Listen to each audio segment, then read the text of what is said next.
জীবনে যতদিন শুক্রবার পাবেন চারটা আমল করতে ভুল করবেন না। আজকে শুক্রবার না, আমি জানি না চারটা আমল করেছেন কিনা বা করছেন কিনা, আপনারা মিলিয়ে নেবেন। যদি চারটা আমল আজকে না করে থাকেন, আজকে থেকে জীবনে যতদিন শুক্রবার পাবেন চারটি আমল করতে ভুল করবেন না। পারবো তো ইনশাআল্লাহ? ইনশাআল্লাহ। এক, দুরূদ পড়া। আমার বিশ্বনবী দুরূদ সম্পর্কে কত অসাধারণ কথা বলেছেন।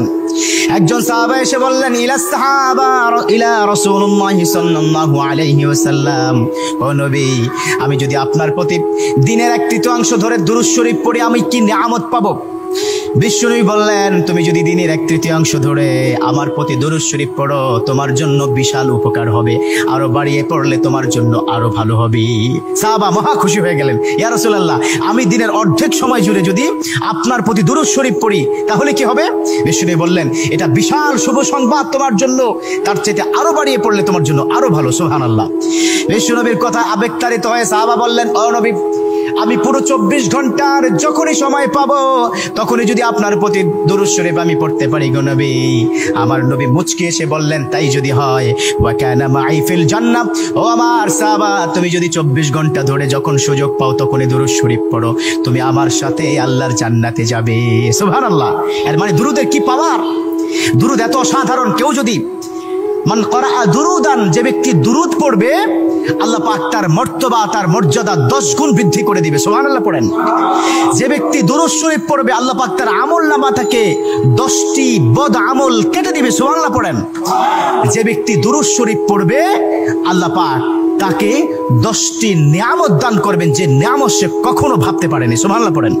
তার মানে দুরূদ শরীফ কি কত অসাধারণ না? মান লাজিমাল ইস্তিগফার। দ্বিতীয়টি হচ্ছে ইস্তেগফার পড়া। জুমার দিনে অবশ্যই ইস্তেগফার পড়বেন।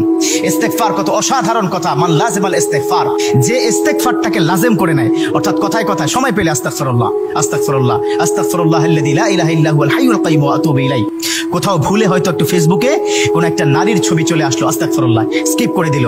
এরকম ইস্তেগফার যে ব্যক্তি লাজিম করে নিল, কথায় কথায় সুযোগ পেলে যে ইস্তেগফার পড়ে, আল্লাহ পাক তার পিছনের গুনাহগুলো ক্ষমা করে দেয়। সুবহানাল্লাহ।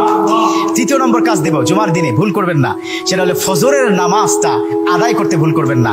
এখন যদি আমি জিজ্ঞাসা করি, মাশাআল্লাহ এখানে যতজন আছেন আজকে ফজরের নামাজ পড়ছেন কিনা, মনে হয় না আমি খুব বেশি পাবো যে ফজরের নামাজ পড়েছেন। আর 4 নম্বর যেটা হচ্ছে, জুমার দিনে যতদিন জুমার দিনে আপনি পাবেন সবার আগে মসজিদে প্রথম কাতারে আসবেন।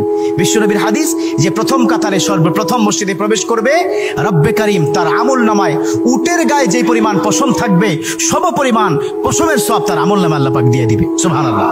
তা 4টা আমল করবো তো ইনশাআল্লাহ? আল্লাহ পাক কবুল করে নিক। আমিন।